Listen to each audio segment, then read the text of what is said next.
Needs of a Modern Incident Response, sponsored by Lancope. My name is Jason Crafton, and I will be moderating this webcast. Today's featured speakers are Tom Cross and Brandon Tansey. If at any point you have any questions for Tom or Brandon, you may enter them into the questions window on the GoToWebinar interface. We will be answering them at the Q&A session at the end of the webcast. And with that, I will now pass it off to Tom. Thank you very much. So welcome to the webcast. My name is Tom Cross. I'm the Director of Security Research here at Lancope. I've been a security researcher for many years. Prior to Lancope, I ran X-Force research at Internet Security Systems for a while, and a lot of emphasis on my side on vulnerability research and things of that nature. Also with me is Brandon. Yeah, hi, my name is Brandon Tansey. I'm a security researcher here at Lancope. Here I do different work on malware and working on different types of events we can add into the product. And before that, I worked on an incident response team. All right. Well, our presentation is about the needs of a modern incident response program, and I think that the most important thing to emphasize here is the changing role that incident response is playing in organizations and in the way that organizations protect themselves. It used to be that incident response was something that you did at, after you lost, basically. After the bad guys got in and created a mess, the incident response team came in to clean up that mess.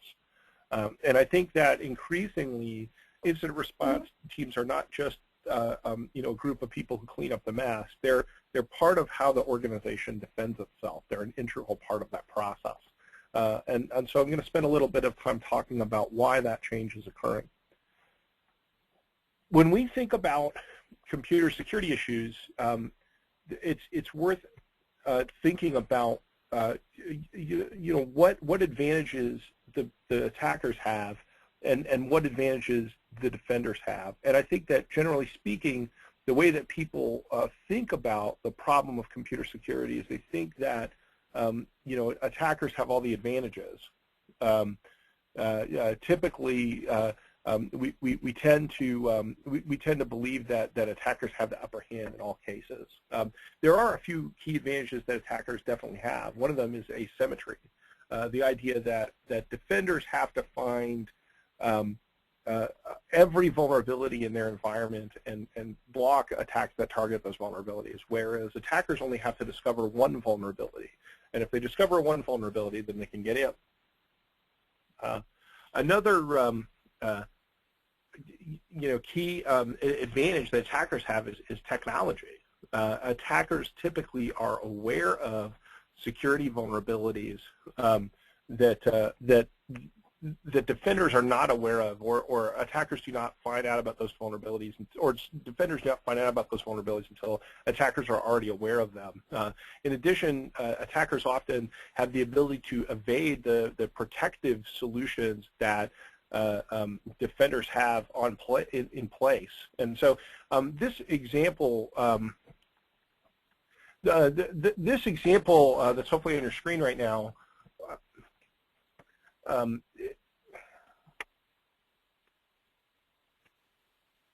so this is a thing called Dean Edwards Packer.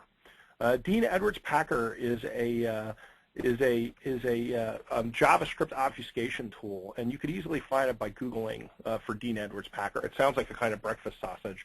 What it does is it makes sausage out of JavaScript. You put in a piece of JavaScript in clear text, and you press pack, and you get some garbage out the bottom. The point of this process, so an attacker can do this. They can take malicious JavaScript that exploits a vulnerability in your browser, and they can send it through a packer like this in order to produce packed JavaScript. And it's very difficult for a network intrusion prevention system to detect that and put that JavaScript back together in order to figure out what vulnerability is being exploited there. So this is an effective way to evade network IPS. And it's really easy to do. Now, one thing you could imagine IPS systems doing is just detecting the fact that hacking has taken place. but that doesn't work either because a lot of websites use this kind of tool to protect the intellectual property of their JavaScript. And so there's all kinds of legitimate websites that have obfuscated JavaScript on them. So unfortunately, you know, this is an example of a way that attackers can get a technical edge. So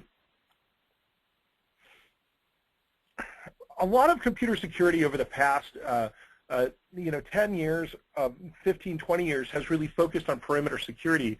It goes back to try to identify those security vulnerabilities and patch them and create protective systems that exist at the gateway that enable us to detect and stop attacks that are coming in. And the problem with this strategy is that it really is focused in an area where attackers have the upper hand.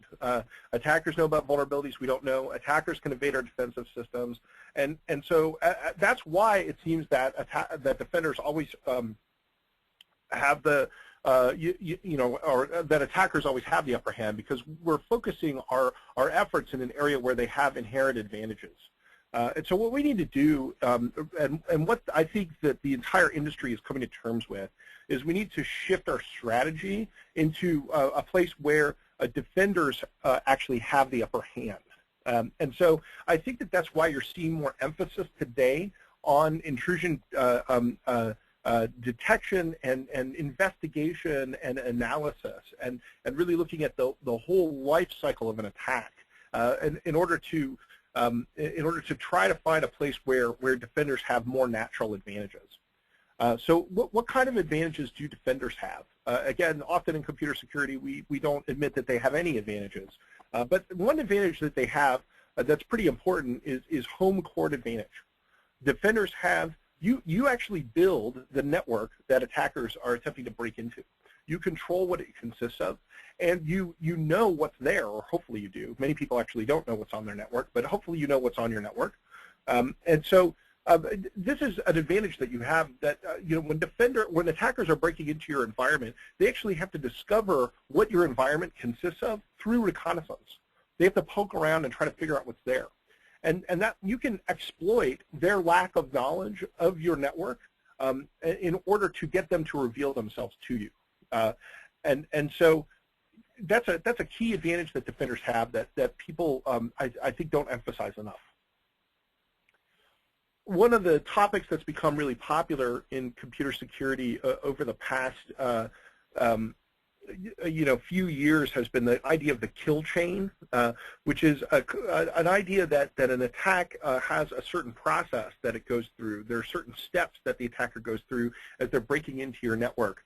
And if you think about it, the attacker is trying to remain covert through this entire process, through each stage of the life cycle of their attack. And so you know, as a defender, it's our job to identify that the attack is taking place, and that way we can take actions to prevent it.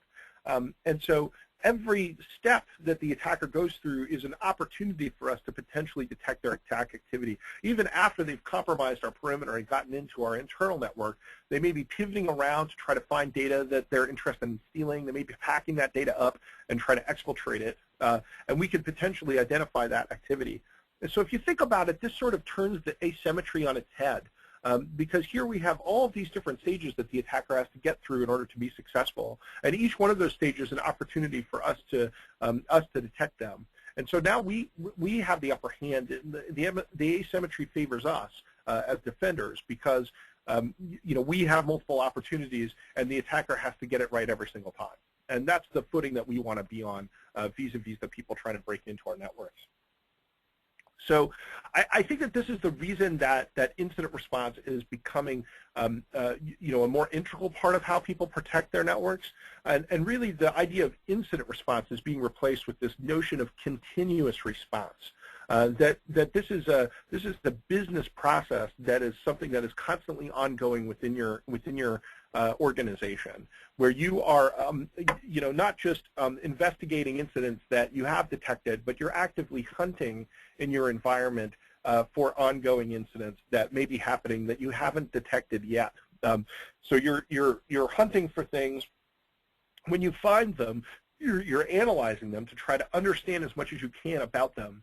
And then you're taking the things that you learn from that analysis and you're feeding those things back into your detection process so that you get a better knowledge of the people who are attacking you and what they're interested in. You get a more complete picture of them, and you get the ability to detect their attacks earlier on within the life cycle of the attack. And so this is an approach that, again, emphasizes the inherent advantages that defenders have. Because you control the environment, you can trick the attacker into revealing their presence. And then you can take steps to control their access to the environment or to kick them out. And by continuing to iterate through that process, you can defend the network using your knowledge of the network against the attacker. Instead of being forced into a position where the attacker is able to use their knowledge of vulnerabilities against you. So this is why incident response and continuous response have become so important and so integral to computer security. So in order to understand that better, Lancope decided to do a study, and so we retained the help of the Ponemon Institute, who are a well-respected group who study computer security issues. They surveyed 20,000 IT professionals in the United States and the United Kingdom, and we got about 793 responses. And the Ponemon Institute is very rigorous about how it analyzes data, and we threw out about 119 of the responses we got because of inconsistencies or various things that we thought about those responses that led us to believe that they constituted bad data. So we got 674 really solid responses, and it gave us a picture of where people's minds are in terms of incident response. And there's a pretty stark disconnect, actually, that exists out there regarding people's perceptions of incident response and the reality of incident response in our organizations. So this first statistical result provides you with people's perception. We asked them, what their organization could do to most effectively mitigate future security breaches. And, the answer is interesting. It's not, well, we need more firewalls. It's not, we need to do more vulnerability patching and assessment. It's that we need better incident response capabilities. And so I think that's in line with some of the remarks I made earlier in this presentation, that there's, people realize that incident response is a process they can go through that helps them detect and mitigate security incidents that affect their networks, and they would like to be able to do it better. And they know that it's more effective for them than some of the preventative approaches that people have traditionally engaged in computer security. But at the same time, their organization hasn't caught up to this perception. We asked them, what percentage of their overall security budget is spent on incident response, and generally speaking, the answer is less than 10%. So people are spending a massive amount of money on prevention and maybe some money on monitoring, but they're spending very little money on analyzing incidents that have actually occurred. And that's probably not a good balance. And in fact, that balance is not necessarily changing. Some of our respondents said that their investment in incident response has increased in the past 2 years. But the majority of our respondents said that either it was staying the same or in some cases decreasing. And so that tells us that although people perceive that incident response is an important part of their security posture, that in fact what they're doing is they're not investing enough in it. And so there are a bunch of other questions that we asked throughout this process that led us to see some of the lack of maturity that existed in different people's incident response programs. And so a lot of what we're going to say in this presentation has to do with what we think people should be doing. And you'll see, many of the statistics we collected reflect that they are not doing the right things today. Right, thanks, Tom. So to talk a bit more about those needs, while reviewing the survey, we wanted to kind of break up those needs into 3 sections. And you can see them here. The first is collection, which just is the ability to collect and retrieve information about what's happening on your network. The second is analysis, or the ability to analyze the information that you've collected. And last is action, or the ability to act on that information, and that comes in a couple of different forms. So while we were, putting this together, there was a metaphor that kept coming up, and you can see it here. So I guess to explain it a little bit, crude oil is kind of the information that your network is providing, or that's in your network about what's going on and who's using what how. So the first step here, collection, I guess manifests itself, in the form of the oil rig here, the oil platform. That's the ability for you to take that raw information out of your network and at least have it. And while it is great having it, you can really get a lot more value out of that information if you analyze it, right, to see what exactly does this mean. And in the case of the metaphor, that's where the oil refinery comes in. And in the case of an incident response team, that's where, well, the people come in, the ability to analyze that information and take it from being crude to take it from being valuable. And the last thing we see here is the gas station, which is, I guess, the last mile step to actually realizing that value. So if you've got a bunch of process information from your incident response team, but you're not using it, is it really showing you any value? It's not. So you need to be able to act on, well, the information that your team has provided you with. So the first area that we're going to go into is collection. And I really do believe that competency in all three of these areas that I've mentioned are incredibly important. But I want to do collection first because the inability to obtain information that you need to go through the incident response process is about as close to a full stop, as you're going to encounter. If you don't have the information, you can't use it. So getting into collection, I wanted to talk about this statistic. And this, again, is from the Ponemon survey that Tom mentioned just a little while ago. So the question was, what type of tools are most effective in helping to detect breaches? So the top two answers, which here happen to be at the bottom, are NetFlow and packet capture as one answer, and SIM as the other. So the top two answers were information collection and aggregation systems. And they beat out things like IDSs or IPSs or endpoint AV or advanced malware detection systems, which came in below threat feeds, but didn't make it to the graph here. So even when talking about detection, collection is the top response that we got in our survey. And you can look at this timeline, and we can begin to see why.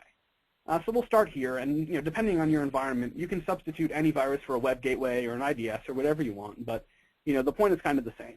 Here, an end user gets infected. We see that as the first step on the timeline. An antivirus or, again, IDS, whatever you've got, notifies the administrator, and then the administrator disconnects that infected machine.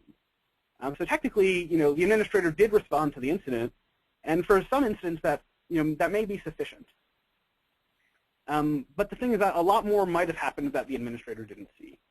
The administrator then thinks the situation is remediated, but really the problems are just beginning. So here what we can see in the timeline is the malware makes a successful C2 exchange, begins scanning the internal network, and compromises some additional hosts. If you're just going off of AV, this might not be something you see, or an IDS. So what you want to be able to do is really make the full timeline about that incident. And a capable and properly supported CSIRT should be able to do this for you. So moving forwards, I just wanted to say that APT has kind of become a buzzword in a lot of ways, but just because it's regarded as a buzzword doesn't mean that advanced and targeted attacks aren't becoming more common.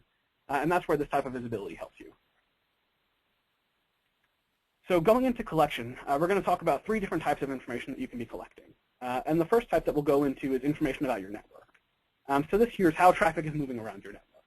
After that, we'll talk about services, so how individual hosts are interacting with the services on your network, like an HTTP service or a mail gateway or something.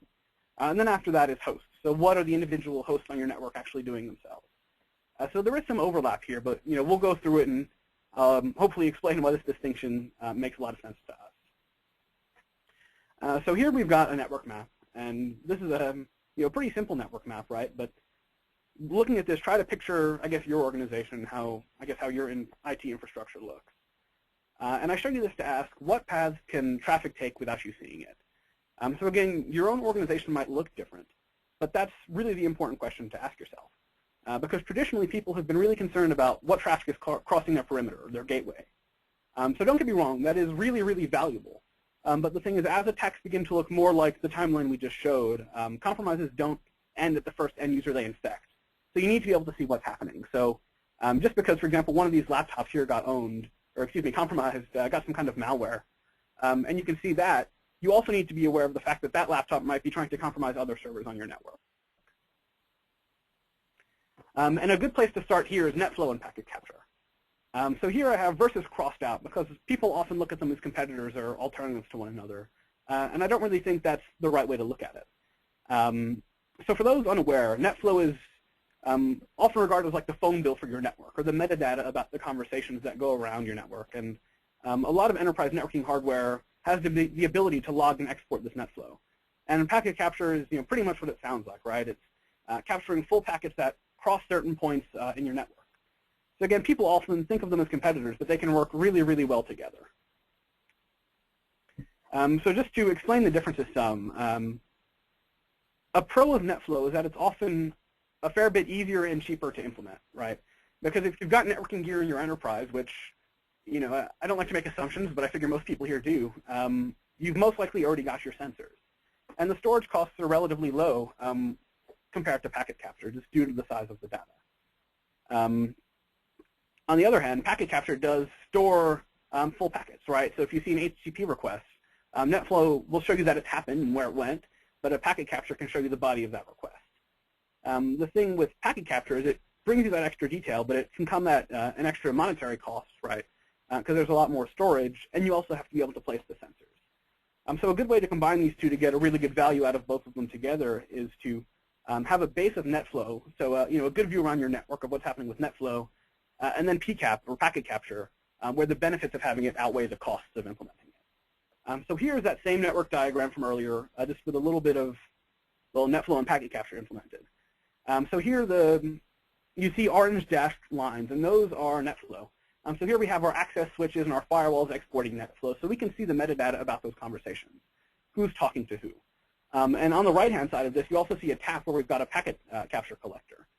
So for this network, we've identified the DMZ as being, I guess, the critical segment.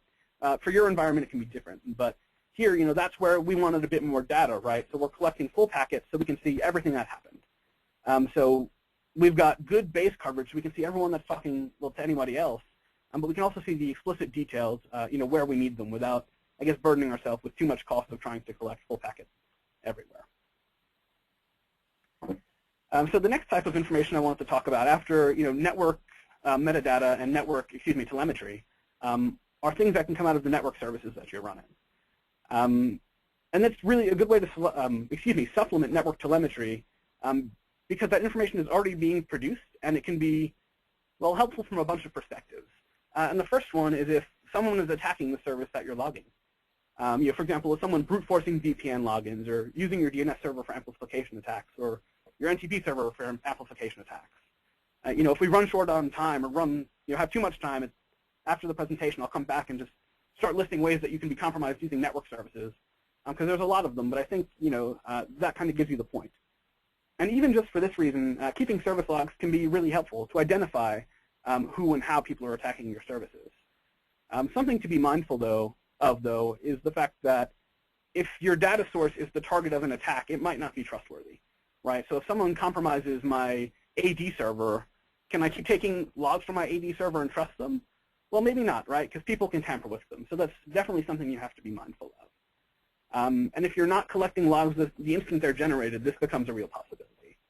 But that's not the only benefit to having these service logs. And the other one, and something that I'm a huge, huge fan of personally, is using services just as supplementary information. And what I mean by this here is that I'm talking about services when they're not the target, but maybe an accessory, right? So if someone gets hit in a drive-by download, your web proxy logs might be able to tell you what they downloaded, and where they went.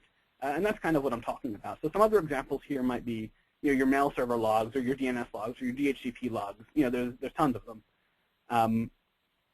So I'm not sure if you guys share the same view, but in my experience, it seems kind of like, page 1 of the targeted attacker's handbook says to email a malicious PDF file which exploits a reader and then download some malware via HTTP or HTTPS.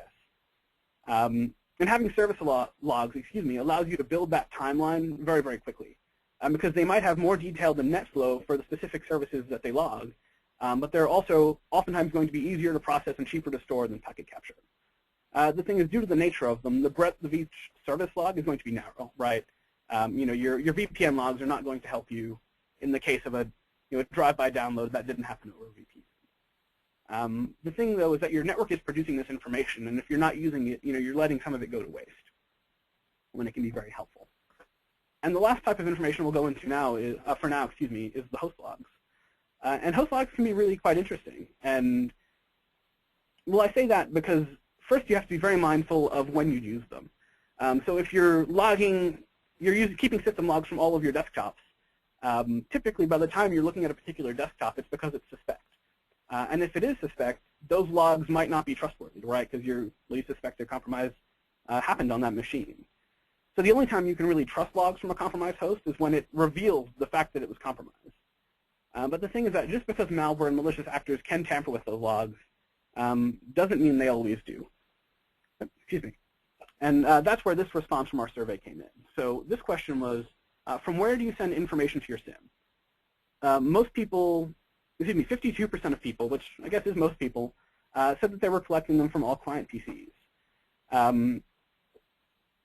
So the survey here did not distinguish between the usefulness of SIMs as a log aggregator versus an automated analysis tool.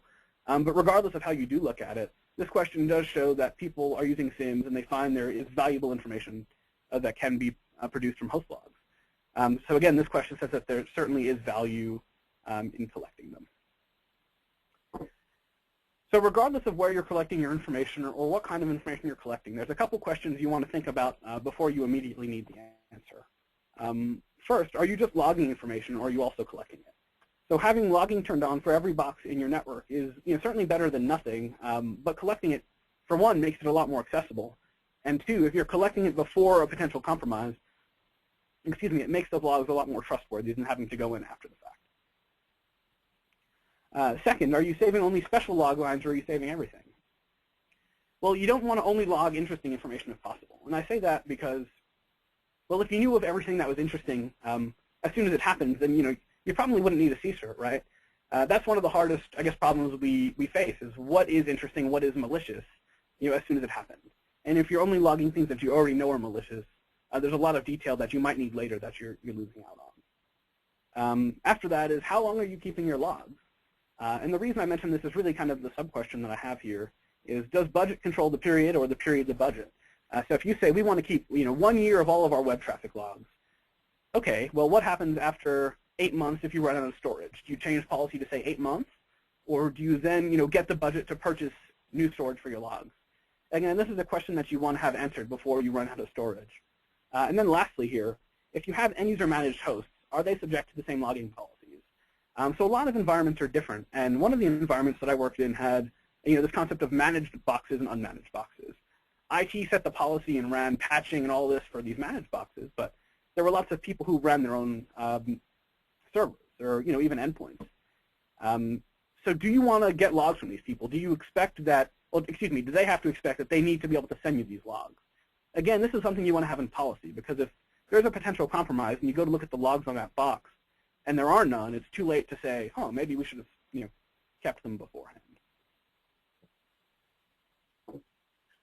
The other thing that you really need to have in place before an incident occurs is good backups.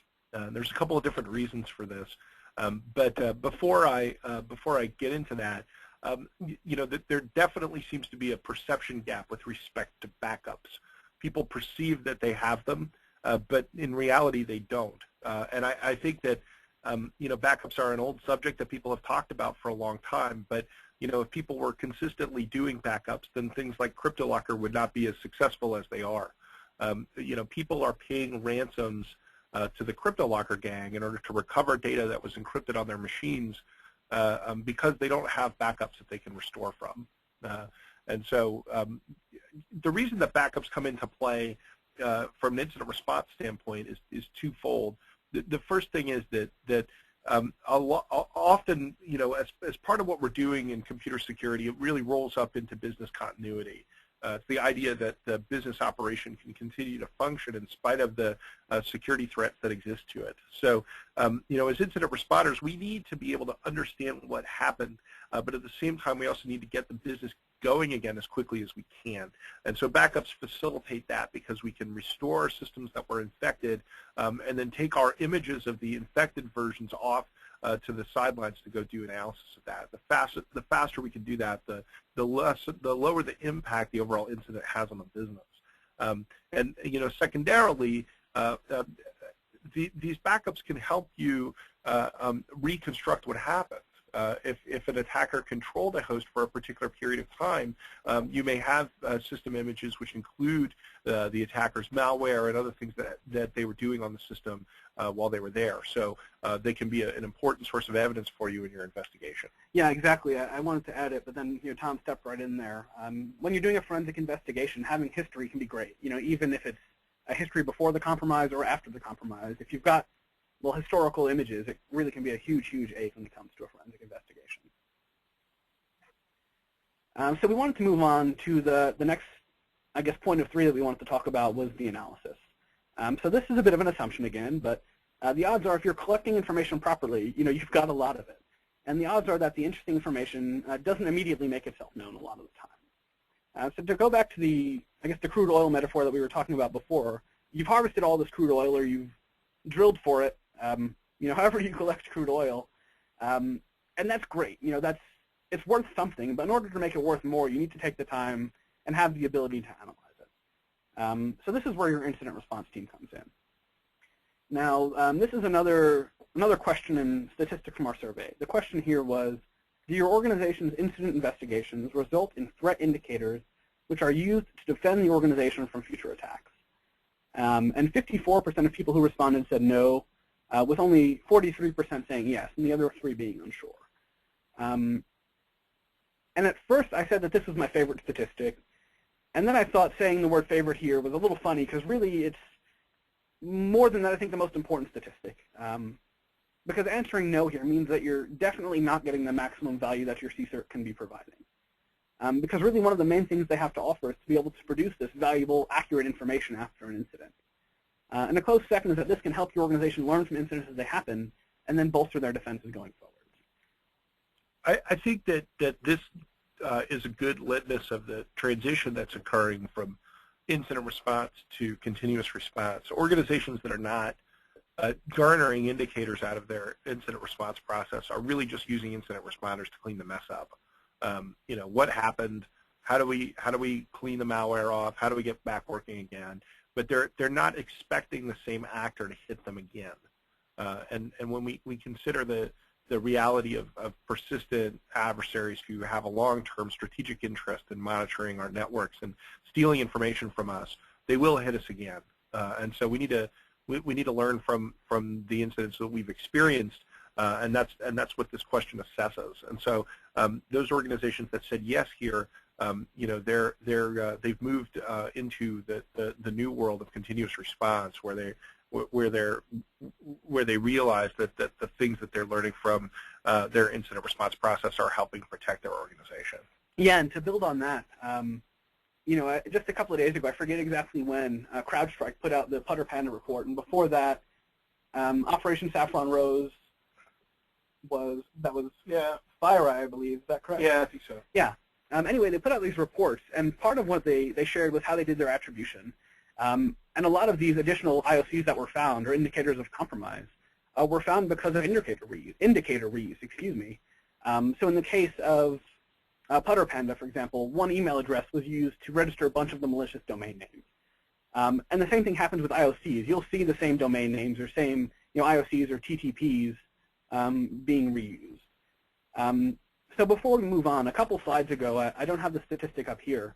Coming in, I think it was a close second to having an incident response team to bolster your mitigation was a threat feed. So if you think about these IOCs, really think about the benefits of a threat feed coming out of your own CSIRT that are specific to the exact threats and actors that are attacking you. It can be a huge, huge value if you can use them. So a way to make them here is to have the right people or talent or skill set on your incident response team. So in just a moment, Tom will talk about, different headcount issues and the size of a CSIRT. So here, depending on your environment, this might be a different person or a different team, or even just a couple people who have these shared skill sets. But I wanted to talk about some that could be, really, really helpful for an environment. And the first group are the analysts, the security analysts. These are often who you think about as being the incident responders, right? They take the data, they take the incident, and they try and chase it down to figure out exactly what happened. And there's a couple skill sets that fall under that. And I'll go into more of those in a moment. And second to that, after that, certainly not second to that, are the security engineers, or sometimes you'll see security operations engineers. And if you've got a full built-out CSIRT, these people can really do a lot to support the security analyst team to make them work a lot more quickly and a lot more efficiently. So the first analyst role that we'll talk about is the network forensics analyst. And this is the person who's reading those network logs, right? They're looking at your NetFlow, your packet capture, your service logs, either before an incident happens to look for one off of new known indicators, or to figure out the scope of an incident that's happened. And these people are often kind of your fastest responders, and they're really good to have to triage incidents or determine the scope of them and who else needs to be involved. A second type of analyst here is a hard drive forensics analyst. So we distinguish between them because traditionally you might just call these people forensics analysts, but that's not the same job description or skill set, as the network forensics analyst. So the hard drive forensic analyst can do a deep dive into a compromised machine. So earlier, Tom was talking about having backup images, for example, or taking a machine that has been compromised. What the hard drive forensic analyst can do is really dig deep into the file system to paint you a much, more in-depth picture, but oftentimes at the cost of speed, right? So you still want to have that network forensics team there. And another advantage of the hard drive forensics analyst is that they can often recover malware from a machine in the event you are talking about a malware-based compromise, and hand them off to a malware analyst. Now, this is a skill that, is really, super important, to put it basically, to have on your team, because more and more compromises are involving malware, and more of this malware is becoming more difficult to recognize. So I'm not sure, how familiar people are with things like malware packers or obfuscators, and Tom started to talk about a JavaScript obfuscator earlier. But it's not the case that you can just find a piece of malware, throw it through your AV system or a site like VirusTotal and know exactly what it is, because they are becoming harder and harder to recognize. A malware analyst's goal is to figure out exactly what that malware is and what it did. And as far as indicators of compromise go, they can oftentimes do what I like to call the quick and dirty analysis, where they can just pull network-based indicators out of a piece of malware, certain file system indicators, just so you can look for compromise. But in the event it was significant enough a compromise, they can really take the time to do a deep dive and tell you almost exactly what a certain piece of malware tries to do. So this is a very, very, very important skill set to have on an incident response team. And if it's not a skill that you can have in headcount, there are other types of ways to do it in an automated fashion. But one of those two ways, you want to have someone who can kind of approach this role. And then the last analyst position that I'll talk about here is a threat intelligence analyst. And this is often something you see in bigger CSIRTs, or bigger is the word we'll go with. And that's because what these guys do is try to correlate the work that other people are doing to make the best use out of the IOCs, or again, indicators of compromise that they're producing. So just a moment ago, we were talking about the Putter Panda report, right? And this is the type of thing that intelligence analysts would do. They'd see attacks come in, they'd see the indicators, and they try to, sort them with other attacks that they're seeing to paint a better picture of who's attacking for what. And oftentimes, if you're getting the right type of information, you can know what an attacker might be trying to do or might do before they ever actually get the chance to do it. And that's really, really a huge advantage. So from there, we'll go into the security engineers. And the first one here is the operations engineer. So when you've got a CSIRT or a SOC that gets built out to be kind of a full-time team, they often produce an infrastructure, to support their needs, right? Maybe it's an IDS, or maybe it's, some kind of homegrown, home-written software, but oftentimes they end up producing these things, and this is where the operations engineer comes in. They can keep those boxes running as they need to be, doing the upgrades, doing the deployments, and taking a lot of things off the shoulders of the analysts so that the analysts can spend more of the time doing, the analysis work. And oftentimes, the operations engineer will get pulled into other, IT organizational meetings about new deployments. So really, they can even be customer-facing for internal customers when it comes to security decisions for your IT infrastructure. And the last one we'll talk about here is a software engineer. So this doesn't need to be, a full-time, 40-hour-a-week person who's strictly coding, but having some kind of development skill set on your incident response team can be a huge, huge benefit. Because as you start to pick up different tools and different infrastructure, you want to get them to be able to work together well to allow you to work as well as possible. And if there's anything that your analyst team is doing that is basically almost a play out of a run book, it might be scriptable. And if it can be scripted, or a certain type of analysis can be scripted or programmed, then you can have a computer do it while your analysts move on to other things. So having someone who's there to provide, I guess, automation support, again, is also a huge benefit. So this chart provides a couple of results from our survey with respect to the number of team members that people have on their CSIRTs. You can see that there's a bit of a disconnect here. Some between the number of full-time team members, the number of part-time team members. Many organizations have no full-time CSIRT members. Everyone on the CSIRT is working part-time.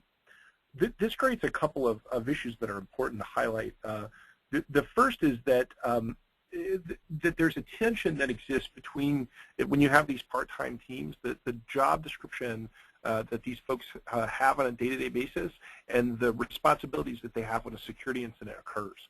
And so, when a security incident occurs, often these folks have to set aside the commitments that they've made to their day-to-day job in order to perform their capacity in the incident response function. And so the problem with that is that other people in the business will depend upon those people to meet their regular business commitments, and those two things can be in tension with each other. It's really important to set up guidelines for this before you're in the midst of an incident, so that people who are involved in incident response understand what their priorities are and how to balance their priorities in the midst of the incident. And in fact, this sort of imbalance and the tension that exists as a consequence of it speaks to why a continuous incident response process makes sense if you can afford it, and that you want people who are dedicated to that process full time and don't have a conflict of interest in their job description that they have to deal with.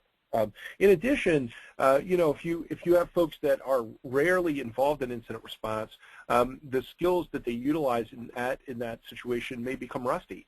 And so it's important to consider that as well, that you need to make sure that people who are responsible for incident response have skills that are regularly updated, that they have opportunities for skills development. Those things are an important part of building an effective incident response team. So, this question we asked: how frequently do people assess the readiness of their incident response team? Most say not on a regular schedule, although many said that they were doing regular assessments. I think assessments are really important, particularly if your incident response team is not engaged in a constant process of analyzing incidents. If your incident response team is a part-time team that gets called up in an emergency but is rarely activated, then you have to question not only their ability to set aside their day-to-day job, but also their ability to follow the right processes when that emergency occurs. So doing drills is really useful. And there are particular kinds of incidents for which drilling is very important. So, for example, a DDoS attack is something that hopefully your organization doesn't experience on a regular basis. But when it does happen, it's a really serious condition, and there may be things that people in your operations need to do to respond effectively when that condition occurs. So that's a perfect example of something that you want to do a drill on.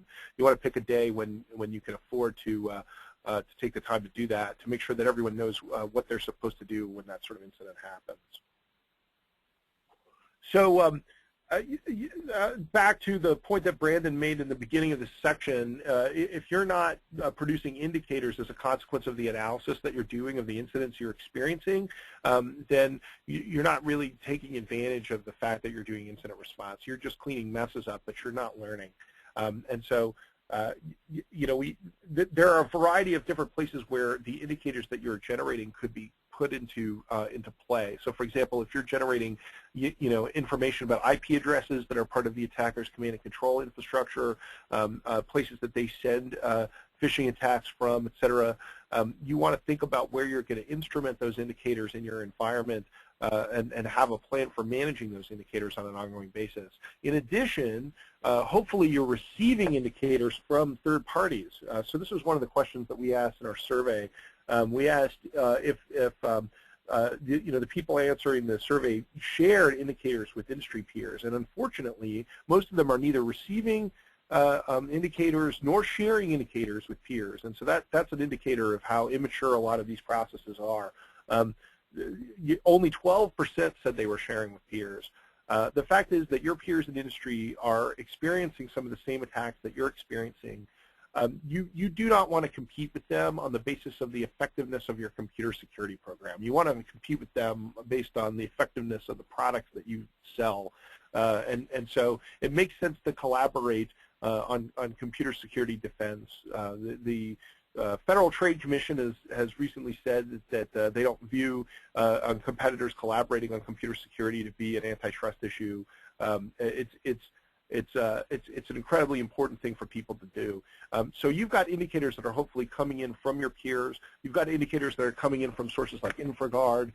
You've got your own indicators that you're producing as a result of your investigation, and you have to figure out how to sort those out, deduplicate them, and put them to work in your infrastructure, and you should have a plan in place to do that. I don't know if, so that brings us to taking action. So you've done your analysis. You understand who attacked you, why they attacked you, how they attacked you, what systems were affected. You have gleaned from that analysis certain indicators, and maybe you put those indicators to use in your network for detection. But there may be a lot of other things that you need to do as a consequence of your incident investigation. One of the questions we asked on our survey is, do you have a PR and analyst relations plan in place in the event of a breach?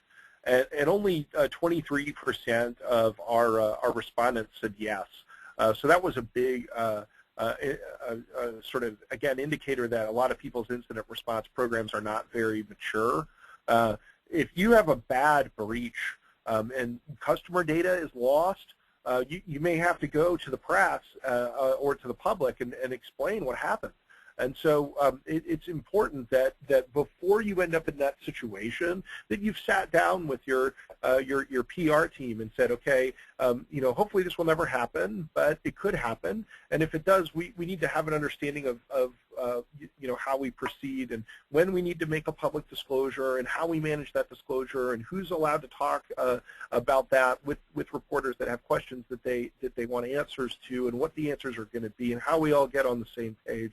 All those things are things that you want to think through before you're in the heat of the moment when people have a likelihood of making the wrong choices. So if you don't have a PR plan in place, you haven't thought through the sort of worst case scenario that can occur to your organization as a consequence of a security incident.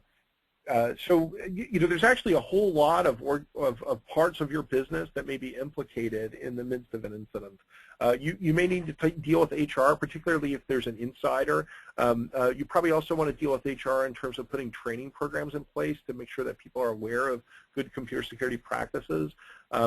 The legal team, for example, may need to be involved for various reasons, particularly if you have to make a disclosure or if you ultimately have evidence that a crime took place and you want to prosecute somebody.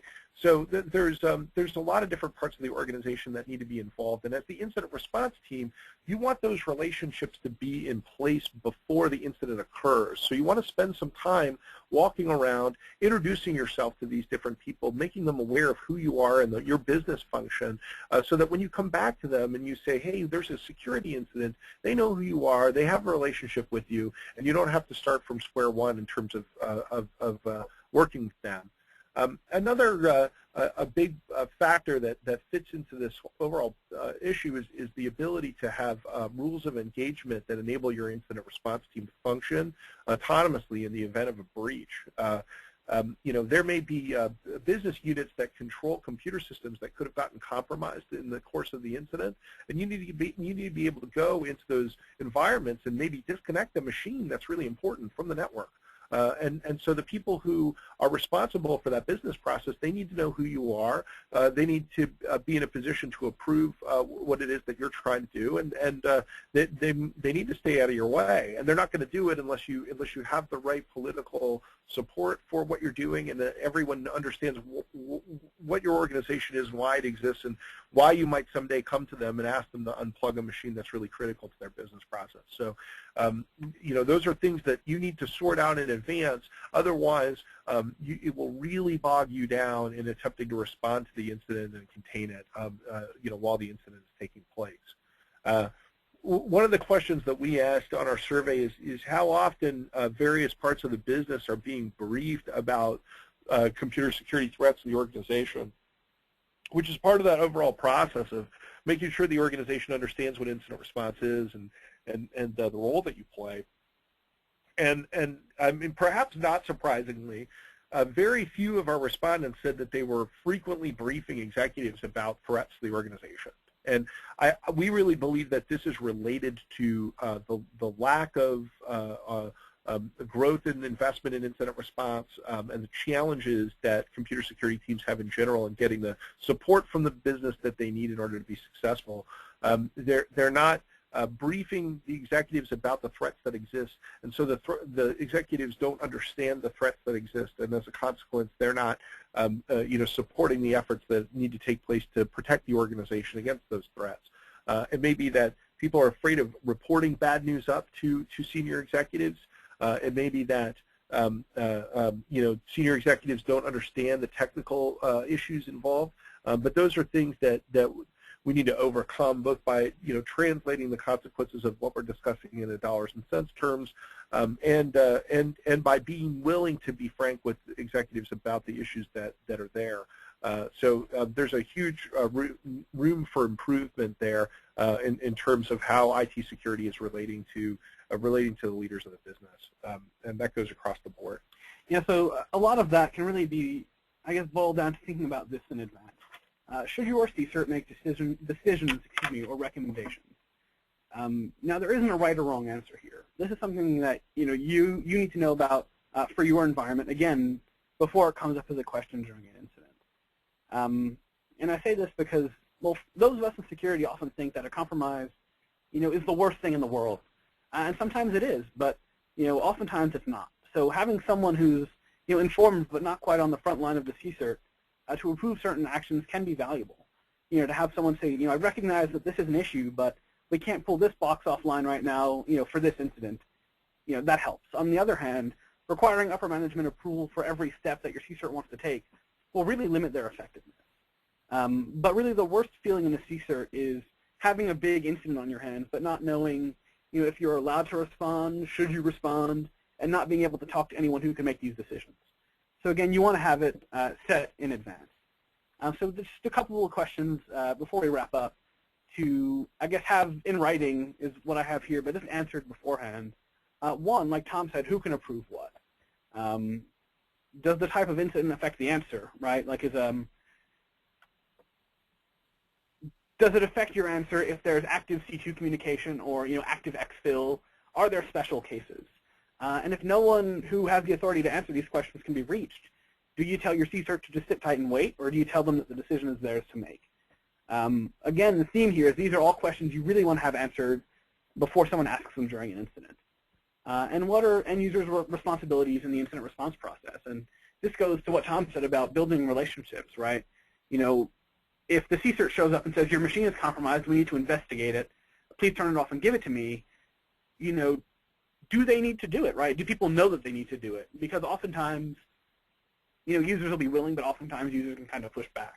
So you want to have it in writing by the time you need it, right? And the same thing can manifest itself in a bunch of different formats, right? What happens if a user needs to get to a website that's blocked, or if you need to delete a user's files that they say they need? These are all things you want to consider before the time to ask arises. And lastly, what can your CSIRT do about information sharing? Can they reach out to malware C2 servers to gain info?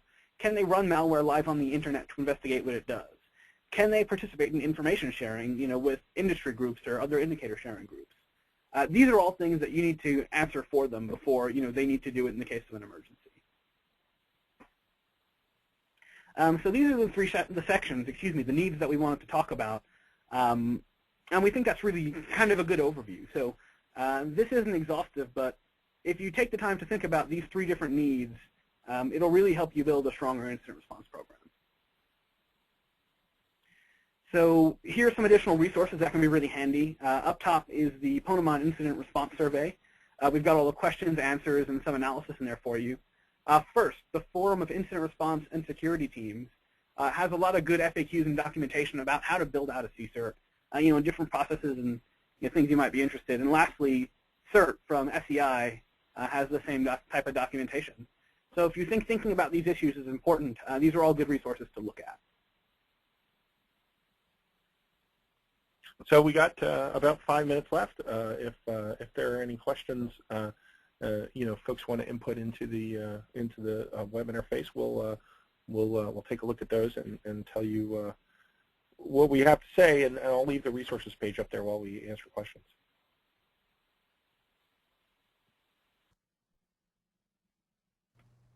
Okay, Tom, the first question we have is, would it be better to focus on the HID's logs versus the host logs?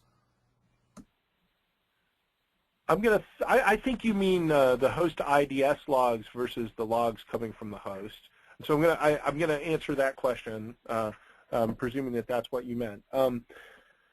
So I think that both of these sources of logs are potentially valuable. I think that so just thinking through this, the host logs themselves might capture some aspects of malware being installed, so that's potentially interesting. If you know that a host has been compromised, you can go back and look at what was being logged off that host, at the moment of compromise, and maybe there's certain things that the malware did that caused logs to be generated. The thing is that once the host is compromised, you can't really trust the logs coming from it anymore, because the malware may have taken control of it. And often malware will do things to attack host IDS or host AV as well. Host IDS is of course very valuable to have in place. The thing about IDS is it's going to indicate to you known attack vectors. So if someone is exploiting a known vulnerability, then the host IDS is going to tell you that that's happened, and that's really important. But as we said in the beginning, attackers have a tendency to stay one step ahead of what we know from a vulnerability standpoint. So often they're able to evade things like that. I think that in practice, another thing that I've seen that's a challenge is that what will happen is that people will uninstall the host IDS as a first step to troubleshooting system-level problems. So the help desk, the IT help desk, when they go in and look at a computer, the first thing they do is they uninstall the host IDS just to make sure that it's not causing the problem. And if you get into that footing, what will happen over time is that you'll have a bunch of systems in your environment that don't have host IDS on them that are supposed to have it. And I've seen attackers leverage that to their advantage because they can then launch pretty basic attacks against those machines that you would have detected, and you may have this false sense of security that you have an expectation that an attack like that took place, you would detect it, but in fact you're not detecting it because your security solutions are not deployed as comprehensively as you desire. And so for that reason, it's often useful to get security information from the network in addition to getting it from the host, because you tend to have more consistent deployment of security solutions at the network layer than you do on individual hosts.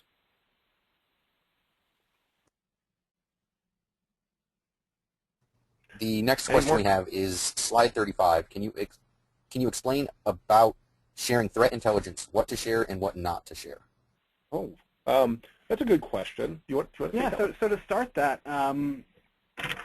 a really good thing to share is, I guess, the source of these attacks, if the source is external, right? So as an example, domain names that you see being used to host the malware, or email addresses that you see being used to send phishing, or things like this.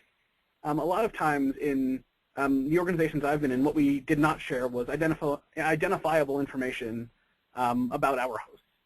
So we had this script. Again, it helps to have a software engineering skill set that we'd run that would remove any indications of our internal network ranges, for example, or examples of what type of data may have gone out. Oftentimes, and this depends on your environment, you need to decide what your organization is willing to basically say or admit to. I've been a part of an organization that would basically try to never, they didn't like to share indicators, but because they said by sharing indicators, we're saying that this compromised us, and they didn't like to do that. So oftentimes what they might do is say something, yep, we saw emails from this address, or we saw emails from this domain, or malware being hosted at this domain. So those type of indicators you can share and send across without actually indicating the fact, the extent of what happened internally.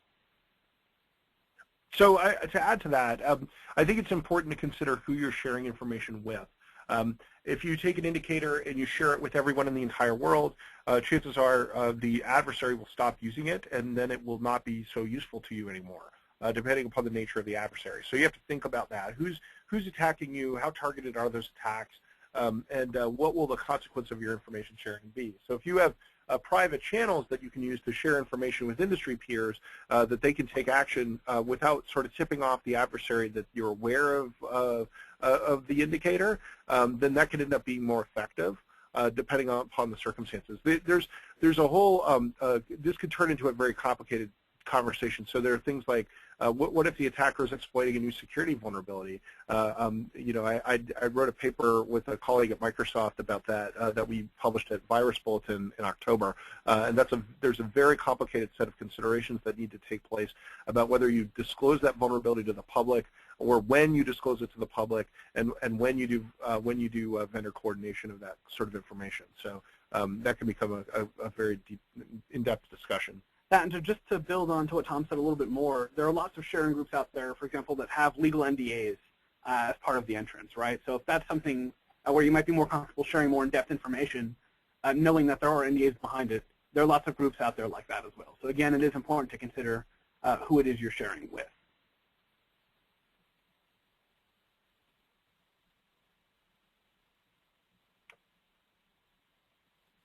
Okay, we are running really short on time, so I think what I'm going to do is I'm going to go ahead and close it up.